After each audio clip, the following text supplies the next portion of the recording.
Bienvenidos al programa de Misión Literatura, su podcast Echando Carreta con Mauricio Riveros. Gracias a la profesional producción de Zipas Más que Sal, en cabeza de Sebastián Bustos. Estamos también en este espacio magnífico del Café 323, aquí en Zipaquirá, con su marca de café de especialidad, que por cierto, estamos disfrutando delicioso el café de 323.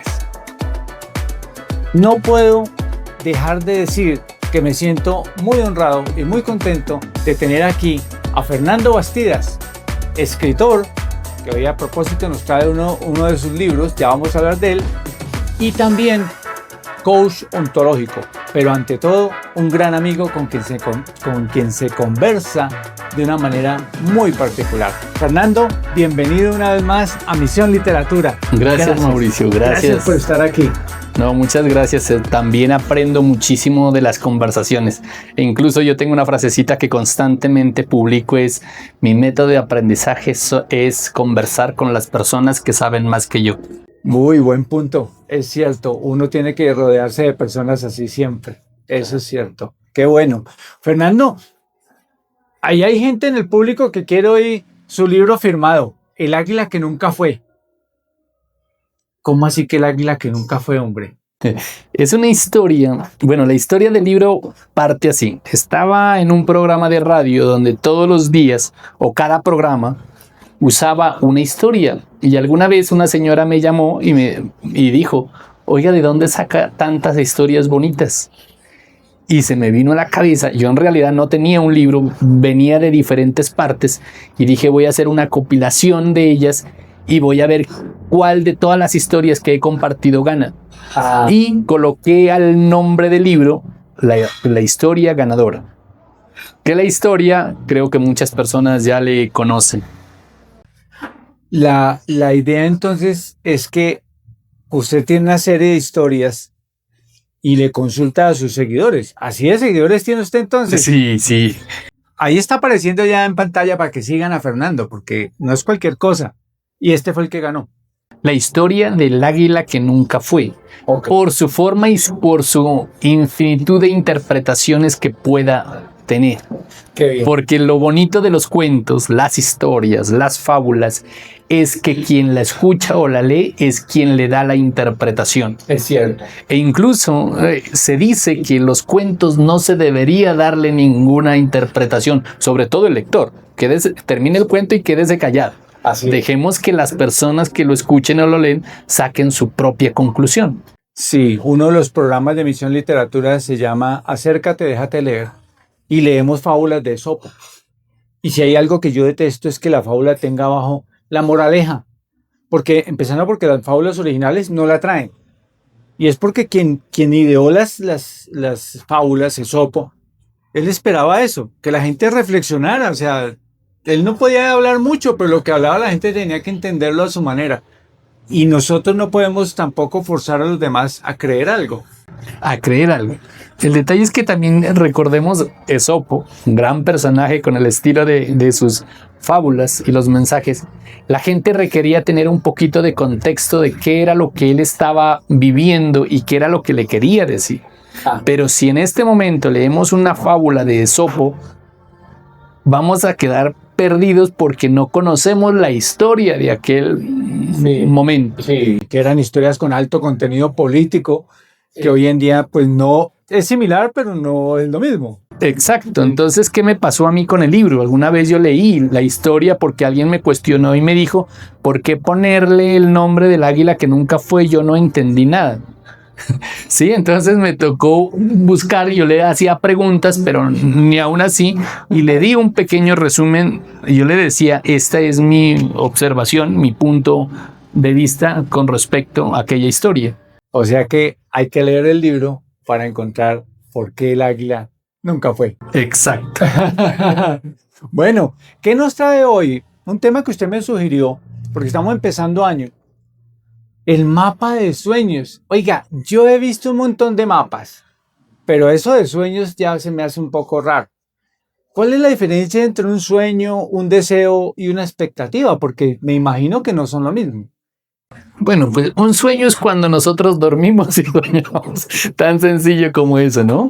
Y Freud decía que los sueños tienen más de realidad que la misma realidad, que es donde nosotros estamos siendo sin necesidad de ocultar absolutamente nada, ¿no? Interpretar los sueños. Pero en este caso no voy a hablar de los sueños cuando está durmiendo, Por favor. sino más bien de esos anhelos que los seres humanos tenemos. Ajá. Porque una de las cositas que le da energía y vitalidad al ser humano es levantarse y tener un por qué vivir. Perfecto. E incluso la depresión es el resultado de no tener una razón suficiente que le motive, que le inspire. A eso puede llegar una persona en un estado de depresión. Pero cuando a Mauricio Rivera le dicen, don Mauricio, lo necesito acá a las 7 de la mañana para que usted haga una lectura en voz alta. Vamos a tener 200 personas. Eso le da un sentido, ¿no? Eso le da un sentido, le da energía, le da vitalidad para ir hasta ese lugar. Aun cuando fuera una sola persona. Exacto, mire esta vaina. Incluso yo estaba pensando que iba a decir, me fuera aunque sea cojeando. Sí, pero es una motivación. Entonces, tener un por qué vivir lo llena uno de energía. Tener un mapa de acción en las empresas se le diría tener una estrategia. Sí, para las personas individuales un sueño, para las empresas una estrategia, es lo mismo. Claro, porque digamos que ahora no recuerdo el nombre del pensador que tiene esta línea, y es que dice que esa es la miseria del ser humano, que desde que nace hasta que muere no tiene ni idea por qué está aquí, pero es que esa misión se la pone cada ser humano. Totalmente, porque no existe un propósito para cada individuo. Si yo no me imagino a Dios diciendo el propósito de vida para este pingo es para este otro, para usted otro. Usted va a ser el médico. Exacto, o que otra persona le venga a decir. E incluso las personas que dicen, no, es que la vida no tiene sentido, tienen razón. No tiene sentido, pero debe ponérselo. Claro. Es decir, ¿qué es lo que me alegra? ¿Qué es lo que me da vitalidad? ¿Qué es lo que me motiva? A eso me voy a dedicar. Afortunadamente usted ya encontró que la vida no tiene sentido, ya recorrió la mitad del problema, ¿cierto? Exacto. Ahora la siguiente parte es que usted se lo ponga. Tarea que parece fácil, pero que no lo es. Y empecemos por un detalle. No es, venga, le voy a poner este propósito en la vida, y si por alguna razón fallo, entre comillas, no lo cumplo, termino doble deprimido porque soy un fracaso. Yo me propuse ser pintor y mire, es terrible, no he vendido un solo cuadro. Es que no se trata de cumplir expectativas. El ser humano sufre, porque quiere cumplir las expectativas de los demás. ¿Sí? Cree que los demás lo deben calificar, y eso aparece desde la escuela, ¿no? Las famosas calificaciones que hacen sentir a unos más y a otros menos, sabiendo que cada ser humano tiene inteligencias diferentes. ¿Sí? Otra es creer que debe cumplirse ciertas expectativas y no manejar la frustración. Cuando no existe manera de crecer, sino a través de la equivocación. Las cosas no tienen por qué salir como uno quiere. Yo escuché una historia que le preguntaban a un sabio, una persona muy, bueno, díganos el secreto para tener esa sabiduría. Y él dice, fracaso tras fracaso tras fracaso. Yo creo que eso es un consejo muy bueno, porque casi que podría poner entre comillas fracaso, porque es aprendizaje. Es que, exacto, el ser humano ha evolucionado gracias a fracasar. No existe nada extraordinario si no ha pasado por un sinnúmero de fracasos. Es que caminar, ¿no? Exacto. Todos llegamos a caminar y hoy en día nos parece pues normal. Bueno, a mí me cuesta mucho trabajo caminar, pero yo mismo en la condición de discapacidad que manejo para caminar, yo aprecio enormemente caminar. Hay gente que me dice, oiga, pero es que eso queda muy lejos. Y no me importa, para mí cada paso tiene dolor, pero al mismo tiempo es un triunfo. Pero eso lo logro porque para mí no es cotidiano caminar. Y cuando éramos niños, todos pasamos por una cantidad de golpes. Yo no sé de ningún niño que no se haya caído y se haya hecho su golpe. Y ahí estamos caminando, sino que se nos olvida lo que tuvimos que pasar para llegar a caminar. Exacto. Trabajar sobre el tema de cómo se maneja la frustración. Cuando Elon Musk lanzó su primer cohete, se estalló y celebraron. Sí. Y la gente decía, ¿y estos locos qué pasa? ¿Están celebrando un fracaso? No, ellos celebraron porque descubrieron la cantidad de fallas que tenía. Que no había otro modo de descubrirlo. No había otro modo de descubrirlo. Esto. Exacto. Sí. Entonces sí es bueno que la gente diga cómo estoy manejando la frustración ante esto. Me gusta esa referencia porque yo soy un admirador de toda la tecnología aeroespacial. Y otro de los fracasos de Musk fue una vez cuando estaban ensayando el aterrizaje en vertical. Y durante el despegue falló el sistema de aterrizaje, curioso. Y esa vaina voló todo el centro. Y Musk lo único que hizo fue escribir ahí mismo en su red social, por lo menos el cráter quedó en el lugar adecuado. Imagínese. Había hecho un hueco como de 60 metros, yo no sé cuánto había hecho, pero era un hueco enorme, ¿no? Es eso, es aprender, ¿no? Y cuando voy a hacer un mapa de sueños, entonces, ¿qué debo tener en cuenta, Fernando? Porque una cartografía de la vida tiene que tener un punto, una brújula. ¿Por dónde empiezo? Por lo que le haga sentir bien. Ajá. El famoso Ikigai, ¿no? Que está muy de moda. Es decir, ¿para qué soy bueno? Okay. ¿Qué me hace sentir bien? ¿Qué habilidad tengo yo? ¿Sí? Y si le puedo colaborar a otro o ayudar a esto que estoy haciendo a otro. Porque tiene mucho sentido. Las personas que quieren hacer algo extraordinario siempre están pensando en un beneficio para el resto. ¿Sí? Entonces, que busque la manera que le hace vibrar, qué sabe hacer y qué le alegra la vida. Empiece por ahí, a identificar qué le hace feliz. ¿Cuáles son los resultados que quiere lograr? ¿Por qué? Porque tiene que ponerse algo que sea medible y que no sea fantasioso. Por poner un ejemplo, alguien dice, para el diciembre del 2026 quiero tener mi camioneta X y vale 120 millones. Y la pregunta debería decir, si quieres tenerla para diciembre y vale 120 millones, deberás ganarte 10 millones de pesos mensual. Claro. ¿Te los estás ganando? No. Entonces, por ahí no va. Sí, o sea, redefine esa meta. Sí, lo ideal es que sea una meta realista, que se pueda ir midiendo, que diga, en el primer trimestre quiero lograr esto, quiero hacer esto, en el segundo esto y en el tercero esto. Y en caso de que fracase en este primero y en este segundo, ¿cuáles son mis otras posibilidades para retomar el camino que me lleguen hasta donde quiero llegar? Sí. ¿Sí? Porque el ser humano se siente bien cuando logra cosas. Estaría mal, Fernando, si yo digo, por ejemplo, no, es que yo soy bueno, vuelvo al tema artístico porque es que eso frustra a mucha gente, ¿no? Soy bueno bailando, ¿cierto? Voy a bailar, pero ¿me concentro solo en eso? O de pronto también digo, y también puedo cocinar, o también me gustaría estudiar medicina. ¿Una sola meta o varias? Porque esa cartografía de pronto podrá incluir varios destinos, ¿no? Pues digo que no, dependiendo de la capacidad de cada individuo. Hay personas que pueden hacer varias cosas al tiempo. Una mamá, una mujer, tiene un niño acá, bate acá, cocina, habla por teléfono, con las piernas barre, hace un sinnúmero de cosas y es una habilidad como natural y que se le facilita hacer eso. Sí, los hombres caminamos y ya no podemos mascar chicle. Exacto.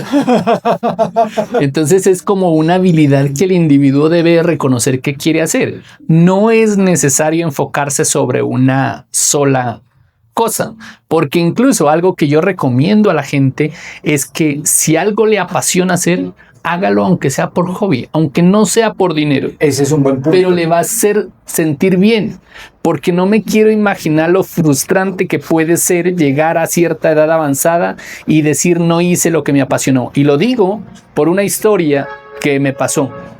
Yo en mi juventud estuve en un seminario y una vez fui a visitar un ancianato.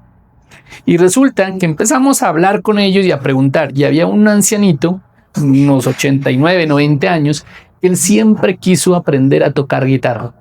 Pero que el papá le regañaba y le decía que no, que qué va a hacer si es músico, es borracho. Un lenguaje que lo limitó y nunca tuvo la oportunidad. A la siguiente visita le llevamos una guitarra.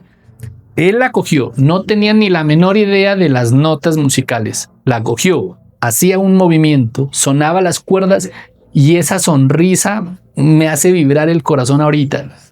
Estas son las 3 cosas que aprendí en uno de los momentos más difíciles de mi vida y que me ayudaron a levantarme de aquella dificultad. Primera, en mis conversaciones internas debo contarme historias donde yo sea el protagonista y no la víctima. Recuerda que pensar bien te hará sentir bien. Segunda, cuidar de mi salud emocional. El lujo de hoy en día es aprender a sentirse pleno y realizado. Por eso es tan importante aprender a reconocer y gestionar las emociones. Tercera, hacerme buenas preguntas. ¿Cuál es la solución a este problema? ¿Qué puedo aprender de esta situación? ¿Y quién me puede ayudar? Estas 3 cosas te ayudarán a responder con más calma, claridad y seguridad. Sígueme en redes sociales.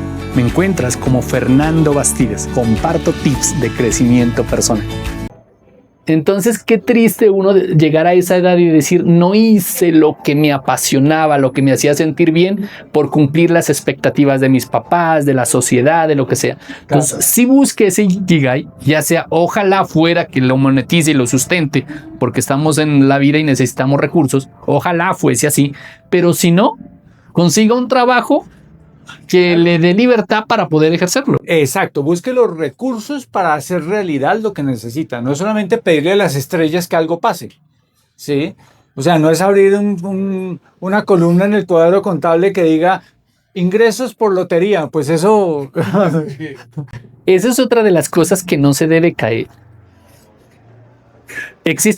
Vivimos en un ambiente, en una cultura donde las cosas, no sé si llamarle esotéricas, tienen mucha influencia en la cultura de que los cucos amarillos, de que las uvas, que las lentejas, las espigas de trigo. Que Sí. cualquier cosa que no va a ejercer ningún poder, ningún movimiento en nada. Es decir, los sueños deben ir acompañados de acciones, de estrategia y lo que yo decía, de cierto conocimiento para poder realizar lo que quiero hacer. Claro, que no tenga, que esté sustentada. Que esté no sea un sustentada. sueño ahí Sí, porque sí, claro. Además de eso, Fernando, aquí viene una pregunta y es límites. Porque estamos hablando que hay personas que nos ponen esos sueños y a sí mismos nos limitan. Pero también nosotros mismos deberíamos tener unos límites. Decir, bueno, seamos realistas con lo que voy a pensar, voy a ponerme unas expectativas que estén dentro de unos ciertos límites, para que no, cuando fracase, por decirlo de alguna manera, cuando no se cumpla esa meta, yo pueda buscar estrategias y no simplemente frustrarme. Exacto, es que uno debe preguntar, lo que yo siempre he dicho, hay que hacerse la pregunta es, ¿cuál es la solución a este problema o quién me puede ayudar? Porque existen muchas personas con el conocimiento que nosotros necesitemos para cumplir esa meta. Y lo que hablábamos, ser realistas, porque si yo digo quiero jugar en la selección de fútbol, por más que quiera, ya no está entre las posibilidades. Claro. ¿Sí? Entonces es como aterrizar y pensar y saber que siempre uno, en las acciones que uno haga, influye en los más cercanos. Y de alguna manera también hay que tenerlos en cuenta. O sea, estamos hablando de una prudencia. De una prudencia. Imagínense que un papá con 2 hijos niños que requieren de la figura paterna y sobre todo del sustento económico diga, me voy a coger una mochila y me voy a andar por el mundo. ¿Qué pasó con la familia? ¿Qué pasó con la familia? Es su responsabilidad. ¿Lo pudiera hacer? Sí, claro, pero estaría siendo irresponsable. Entonces, de hecho, sabemos ya hay muchos que lo han hecho. ¿Sí? Algunos se van antes de que nazca. Entonces, la idea es ver ese papel de responsables. Igual las personas que vean este podcast son personas que tienen cierto conocimiento, ciertos valores, que pues saben de lo que estamos hablando. Claro, son los que van a dar los parámetros para esas decisiones. Para esas decisiones. Entonces, cada decisión que nosotros tomemos se va a ver afectados los más cercanos. Es una mezcla entre terquedad y prudencia. Mire, Fernando, yo este año cumplo 60 años. Entonces me hice una lista de 60 cosas que quiero hacer en este año. La cosa se me salió de las manos porque me faltaron manejar mis expectativas, pero al mismo tiempo yo dije, quiero ser terco. Yo dije, yo quiero participar en una maratón. la gente me abre los ojos, pero es que usted tiene una discapacidad en los pies, esa cosa de pronto se complica. Y pues, pero es que hay de 4 kilómetros, tampoco es tan complicado, no voy a hacer 42 kilómetros. Y me lo propuse, pero en el entrenamiento me lesioné. Sí, y entonces pues ya me lo habían advertido, ¿sí? El médico ya me había dicho, yo usted no lo haría, yo dije, pues yo lo hago. Me lesioné en el entrenamiento, en este momento paré el sueño. No he renunciado a él, no quiero renunciar a él, pero quiero acercarme a él de otra manera, más suave, tal vez con los recursos que tengo, que es unos preparadores físicos, tomarlo con calma, no irse uno tampoco a matar, que si no se pudo, pues bueno, no se pudo, era un capricho. Ahí uno tiene que entender que una cosa es un capricho, un sueño de esos pequeños, por decirlo de alguna manera, y otra cosa sería un sueño totalmente relevante. Cualquiera diría que una persona con discapacidad participar en una maratón es un sueño supremamente relevante, pero es que yo soy el que decido si eso es tremendamente importante o no, si me voy a frustrar y sentir mal por ello, ¿cierto? Entonces es como acomodarse, ¿no? ¿Cómo se encuentra ese equilibrio, Fernando? ¿Cómo logra uno encontrar ese equilibrio entre la prudencia y la imprudencia? En cómo se siente uno. Yo creo que el estado emocional del individuo es el primer termómetro que le dice si incluso va por buen camino o no. ¿No? Porque las decisiones las tomamos desde cómo nos sentimos. Ahora si es para intentar complacer o demostrarle a otro, puede ser que esté tomando la decisión equivocada. Claro. Porque uno no necesita demostrarle a nadie nada. Basta con que uno haga lo que le hace feliz. ¿Sí? Independientemente que sea. El detalle es que hay gente que se pone retos no para sí mismo, sino para demostrar a sino otro. para hacer los demás. Claro. Y uno tiene la libertad de hacer lo que quiera. Alguna vez alguien me decía que no era tan bueno escribiendo y a mí qué me importa si no es tan bueno. Es decir, a mí me encanta escribir aunque sea mal. Sí. En estos días publicaba en una historia de Instagram, yo le decía, este libro tiene muchos errores, del amor de tu vida eres tú. El libro tiene muchos errores, pero te ayuda a ganar confianza, seguridad y amor propio. ¿Sí? Y gracias a los errores que he identificado en ese libro, vendrá la siguiente edición, donde ya se los corrige, que hablábamos. Y vamos por el tercer libro ya. Y vamos por el tercer libro. Y hasta el momento tengo la ilusión de seguir escribiendo por siempre. Claro. ¿Sí? Claro. Y si algún día decido no hacerlo, pues no pasa nada tampoco. Ahí va mi pregunta, un poco personal. ¿Has renunciado a algún sueño? Sí, claro. Yo quería ser sacerdote. Sí, me ilusionaba la idea de ser sacerdote. Y cuando tuve el tiempo de pensarlo, lo analicé y lo reflexioné. Y era un gusto emocional, más no certero. Como una ilusión una emoción de fuego ahí, como cuando uno está enamorado y cree que es lo máximo, así. Y dije, no estoy ni puedo, ni mi naturaleza me da para eso. Aterrizó la idea. Aterricé la idea y tomé la decisión en frío de decir, pues no va para eso. Y se lo pregunto porque a veces las personas con las que yo interactúo a diario en el mundo literario tienen el error, el estigma, que la literatura de mejoramiento personal no es literatura. Yo me quedo como, ¿cómo va a decir usted eso? ¿Cierto? O sea, estamos ante un libro, ante una persona escribiendo, ante alguien compartiendo por escrito, pues ya la más elemental norma está dada, es literatura, ¿cierto? Es posible, Fernando, que en esa cantidad de quejas, de reclamos y de malas ideas que hay sobre el mejoramiento personal, la gente asuma que usted no ha vivido la vida. Por eso le pregunté, oiga, ¿usted ha renunciado? Entonces tiene autoridad ahora para hablarnos de eso, pero ¿es necesaria haber pasado por todas las experiencias para hablar de ellas? Yo digo, ¿no? En el tema de los libros, yo no escribo algo que haya aprendido. Yo escribo lo que yo he vivido.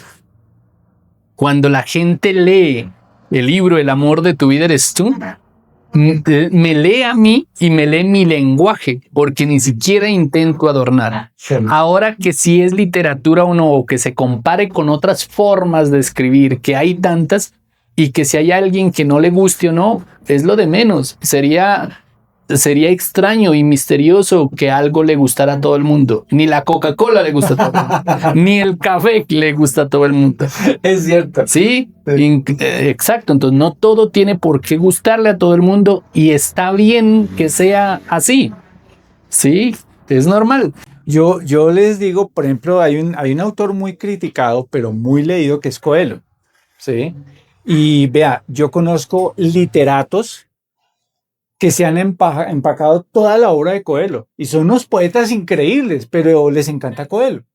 Y cuando alguien me dice, no, es que ese señor no hace literatura, le digo yo, ¿y cuántos libros cree que ha vendido ese señor? Es que vive de eso, ¿cierto? Son millones de libros.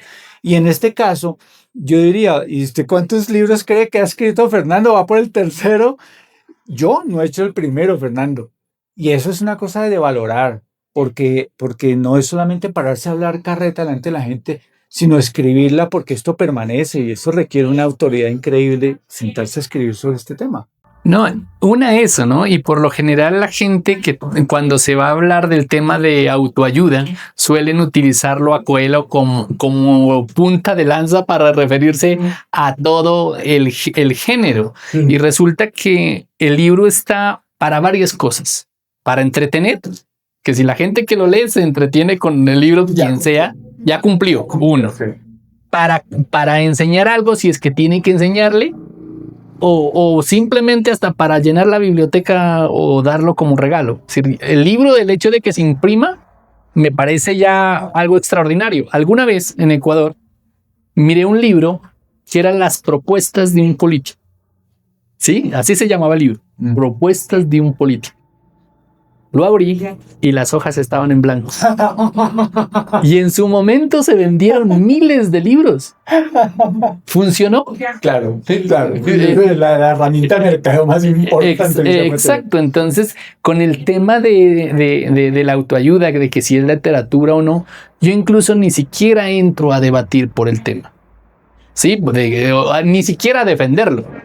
Sí, porque no necesita que lo defienda. Se defiende solo. Ahora sí, hablábamos de quién vende o la razón de venderse. En estos días publicaba una historia también en Instagram. Antes eran 1000, ahora solo me quedan 40 libros, de 1000 libros impresos. Y yo decía, no fue fácil. Se le aseguro que no fue fácil. Es que cuando usted me dijo 1000, yo me quedé pensando, dije, wow, se metió en la grande, Fernando. Es que hablar de 1000 libros es camisa de 11 varas, Fernando. No, y en algún momento tengo que decirlo, que pensé hasta en rendirme. Claro. Pero verlos ahí, los libros, en cajas, ¿y a dónde los coloco? ¿Debajo de la cama o qué? Tenía que volver a insistir y incluso hoy publicaba otra historia que decía, el amor de tu vida eres tú. Sí, te lo recuerdo hasta que lo tengas pendiente. Sí, y cosa extraña en estos días que yo decía, me quedan 50, ahora me quedan 40. La gente se pellizcó, la gente que no lo tenía decía, yo quiero tenerlo. Claro, claro. Oiga, Fernando, cerremos este programa hablando de ese mapa.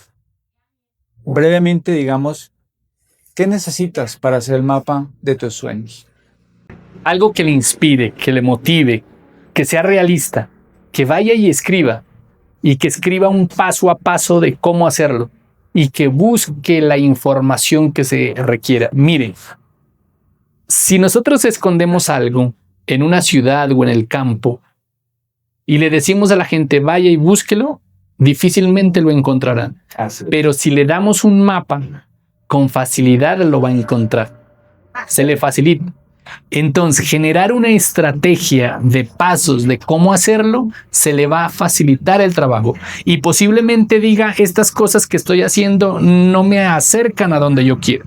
Y es una de las cosas que se debe preguntarse en el mapa de sueños. ¿Esta acción que estoy haciendo me acerca, me conduce hasta donde quiero llegar o no? ¿Qué personas me pueden ayudar? ¿Qué personas me acercan a mi sueño incluso? Porque una de las cosas que se debe tener en cuenta es que las relaciones son importantes en la construcción de los sueños. Las oportunidades están en el mundo de las relaciones. puede haber alguien que le abra una puerta tan grande que le acelere el resultado. Claro, ¿cuáles son los recursos con los que cuenta usted? Búsquelos o créelos. Exacto. Sí, muy bien, Fernando. Entonces, ya sabemos, amigos, que nosotros tenemos que crear nuestro mapa de sueños, porque el tesoro somos nosotros mismos. Esa ruta nos tiene que llevar a donde nosotros somos nosotros mismos. Nos encontramos, nos seguimos, cambiamos de rumbo, y por eso un mapa es muy importante. Muchísimas gracias a Fernando por acompañarnos en este momento tan especial del año, y esperamos contar con su colaboración en siguientes capítulos, porque ha sido un momento muy agradable con una persona tan inteligente, con un escritor y con una persona que lleva vidas a momentos de cosecha. Muchísimas gracias, por supuesto, a mi amigo Sebastián Bustos, quien está haciendo la producción de este programa, Citas Más que Sal. Muchísimas gracias a 323, que hoy nos acoge aquí. Son unos excelentes anfitriones. Hemos tomado un café delicioso, su café por excelencia. Muchísimas gracias a todas las personas que hacen posible que hoy hayamos llegado a ustedes. Hagan el mapa.